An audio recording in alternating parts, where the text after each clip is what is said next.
Hi hello నేను మీ ముందుకి మంచి కథని తీసుకొచ్చేసాను, వినండి.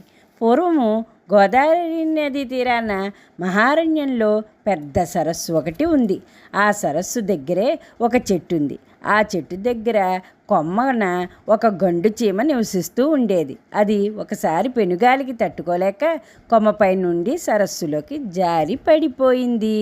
తీరానికి చేరుకోవడానికి ఎంతో కష్టపడింది, కానీ ఎంతసేపటికి ఒడ్డుకు చేరుకోలేకపోయింది. ఆ సమయంలో ఒక ఏనుగు ఆ సరస్సుకు వచ్చి తన పొడవాటి తొండాన్ని సరస్సులోకి చాచి నీరు త్రాగుతోంది. అప్పుడు చీమ ఏనుగును చూసి ఇలా అంది, ఓ ఏనుగురాజా, నన్ను తీరానికి చేర్చు, రక్షించు, ఈ సహాయం చెయ్యి. నీకు కూడా ఎప్పుడైనా నా చేతనంత సహాయం చేస్తాను అని జాలిగా అడిగింది. అప్పుడు ఏనుగు చీమ మాటలకి నవ్వి ఇలా అంది, ఎంత లేవు, నువ్వు నాకు సహాయం చేస్తావా? ప్రాణుల్లోకెల్లా అతిపెద్ద ప్రాణి నేను, అతి చిన్న ప్రాణి నువ్వు నాకు సహాయం చేయటం ఒట్టి మాట అని అనగానే చీమ ఏనుగుతో, ముందు నన్ను ఒడ్డుకు చేర్చి పుణ్యం కట్టుకో అని ఇంకోసారి అడిగింది. ఏనుగు గర్వంతో అలా అన్నాం అంటూ సరస్సులోకి ముందుకు ఒక అడుగు వేసి తన పొడవైన తొండాన్ని చాచి చీమను నెమ్మదిగా పట్టి చెట్టు కొమ్మకు చేర్చింది. చీమ తనకు చేసిన సహాయానికి ఏనుగుకు కృతజ్ఞతలు తెలిపింది, అంటే థ్యాంక్స్ చెప్పిందన్నమాట.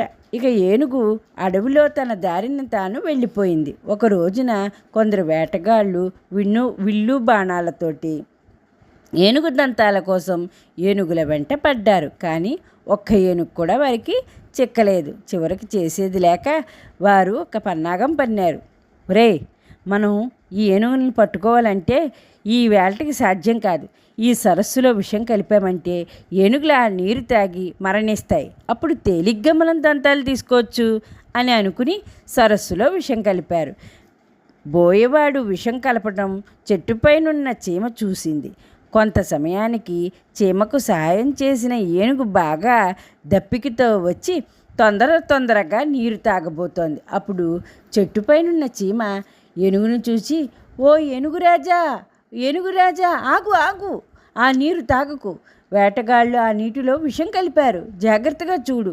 విషానికి నీటిలో ఉన్న చేపలు చచ్చిపోయాయి అని చెప్పగానే ఏనుగు సరస్సులో చచ్చిపోయిన చేపలను పైకి తేలుతుండడం చూచి నీరు తాగకుండా వెనుదిరిగి, ఈరోజు నా ప్రాణాలు ఈ చీమ రక్షించింది అని తలచి చీమతో ఇలా అంది, నన్ను మన్నించు ఓ చీమ, గర్వంతో నిన్ను నేను చిన్నచూపు చూచాను. ఈరోజు నీవు నా ప్రాణాలు కాపాడావు.